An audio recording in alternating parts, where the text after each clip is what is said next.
We're back. Hopefully it doesn't cut off on us in the middle of a story. Hell hath no fury like a woman's scorn. All right, that's the name of this one. After we moved into our home, we were told a woman had died there at the hands of her abusive husband. She hated men.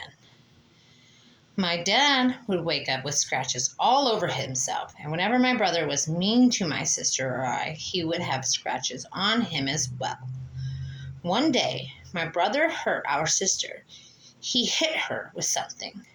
When he woke up later that night, he had a horribly bloody nose. The day we moved out, my brother accidentally broke his twin's arm trying out a wrestling move. He swears he would have died that night if it wasn't our last night in the house.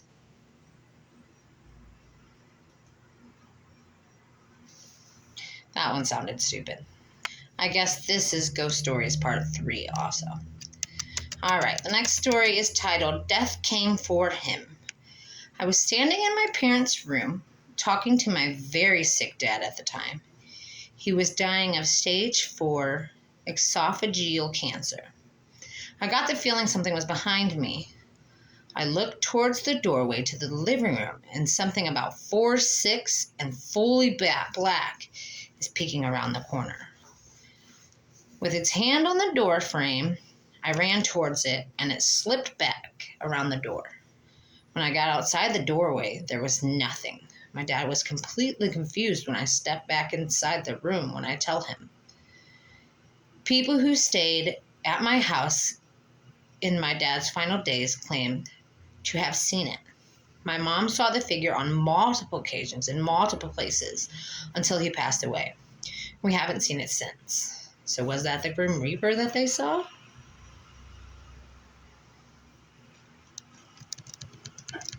All right. My mother attracted evil. Uh-oh. After my parents divorced when I was a teenager, I lived with my mother.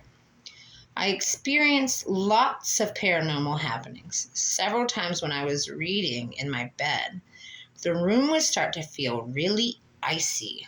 Next, it would feel as if something/somebody that hated me was staring at me. When I get that feeling, I would leave the room and come back in an hour. Sometimes during the day, I would see a shadow figure sneaking along my bedroom walls. Nope, I'm good. Something in the flat was pretending to be my dog. I went into my room and heard a deep growl from under the bed. My dog wasn't capable of making that noise. It sounded like either a really big dog or a man doing his best dog impression.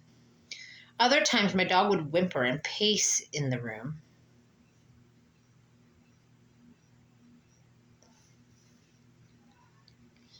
Next to mine, but he wouldn't come when called, as if he was afraid of something in the hallway. When I moved in with my father, the paranormal activity stopped. The next story is called Evicted by a Ghost. Shortly after college, I got married. We immediately moved into a basement apartment because that's all that was available within our budget. This place had a poltergeist. Oh boy. And my wife was terrified.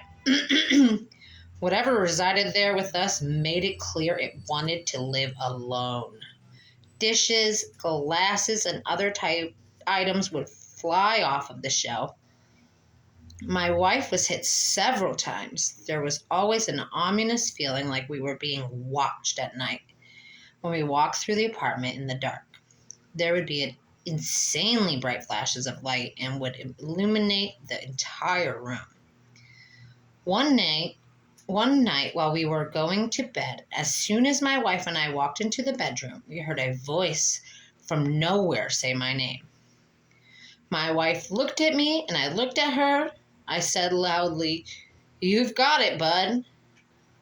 We moved out 2 days later and stayed with my family. The old lady who owned the place died a few months later. and the house was torn down. It is still an empty lot to this day, nothing but grass and a tree. I still drive by it every now and again. Creepy. All right, this one is titled The Death March. My dad used to work as a corrections officer at a rural prison. He drove the perimeter of the property of his entire shift, where he would check empty buildings for runaway inmates. It was generally a boring job. One night, my dad was parked on a hill reading a magazine when he started to feel a thumping in his body. He described it as the feeling you get when speakers are playing a song with really heavy bass. He put the magazine down and checked his rearview mirror, where he saw someone outside the truck. He grabbed his pistol and jumped out of the truck with his weapon drawn. Outside the truck, he realized it was a procession of Native Americans walking through the truck. A procession? And directly through his seat, only to disappear at the exact spot he was sitting. He said it was clear there were ghosts because many of them appeared injured. This went on for a few seconds, and then the whole procession disappeared. He called the other perimeter guy on his walkie-talkie to try to explain. And the other guy almost immediately stopped communicating. Turns out the other guy had seen this happen before, but didn't believe in ghosts, so he wouldn't talk about it. Ooh. All right, this one is called The Demon's Room. I worked as a forensic nurse in a hospital's lockup unit. We had one older lady who swore she was being haunted by an abused... We had an older lady who swore she was being haunted and abused by a demon she would call Tiberius. So many crazy things happened while she was on the unit. We would go into the room, do normal care, leave, and a second later she'd start screaming bloody murder. We'd run into the room to find her looking like she'd been in a fight with a boxing champ. Bloody lip, black eyes, markings all over her body. No one ever saw her doing this stuff to herself. Things would get moved around the room by themselves. At one point, she was in a protective restraint because the doctor thought she was hurting herself. Of course. There was no way she could have moved or done anything to herself while in the restraints. But the new marks would always appear on her tray/cart. But the new marks would always appear, or her tray/cart would be across the room. The room was secure, so there was no way someone else was doing this. When we asked her questions, she'd just say it was Tiberius. After she was discharged, we always had trouble with that room. If there was going to be a rapid response or code, it happened in that room. One night, a guard reported lights blinking on and off. It was in that room. Dun dun dun.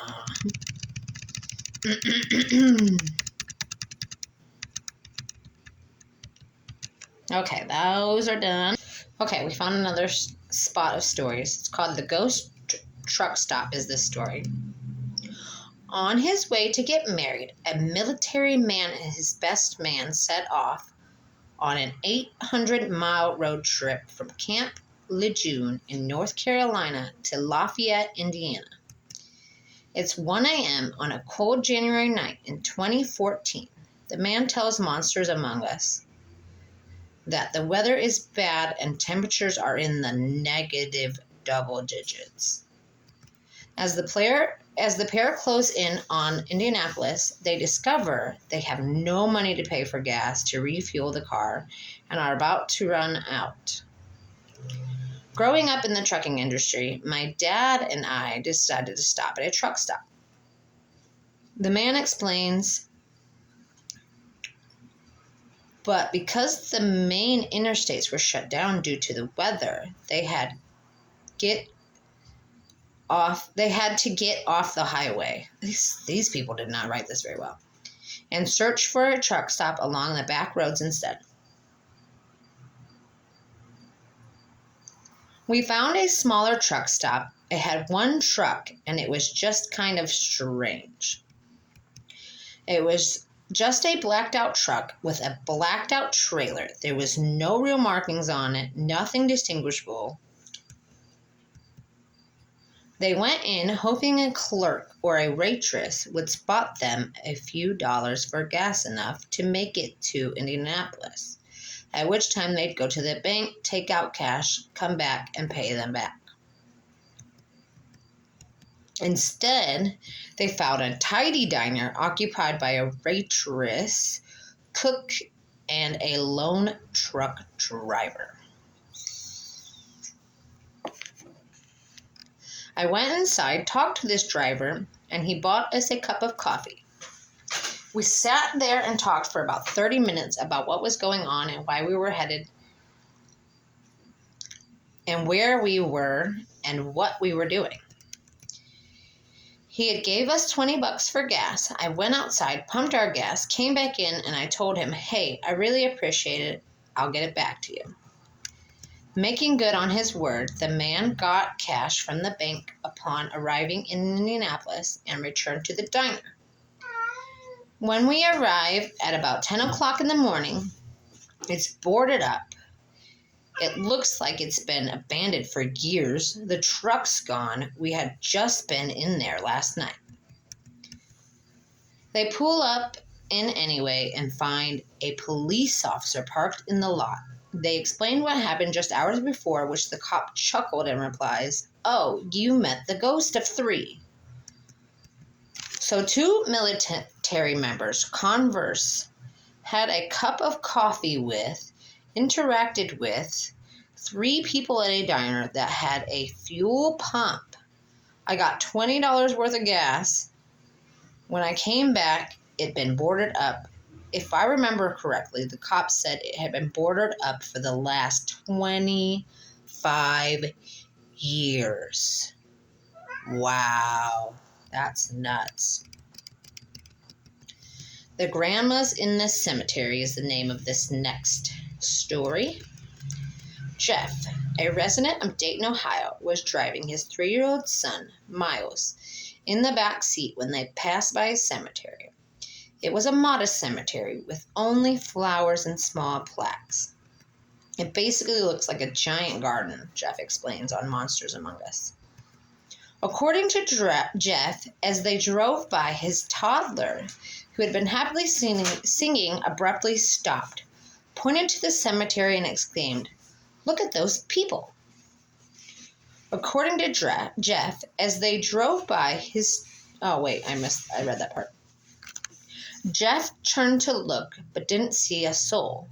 Confused, he asks Miles what he was talking about. He says, "All those people over there. There sure are a lot of grandmas." As Jeff tells it, chills ran down his spine as he asked his son what the people were doing. "They're all standing there looking down at the grass," Miles said. Completely unsettled by the conversation, Jeff sped up and drove home. Later that same day, he says his young son was watching TV when he turned to Jeff and said, "You know, they weren't alive." Thinking Miles was referring to the cartoon, Jeff asked what he meant. Miles said, "Those people we saw, they were all paused." I don't know if my kid has the sixth sense or if he's just has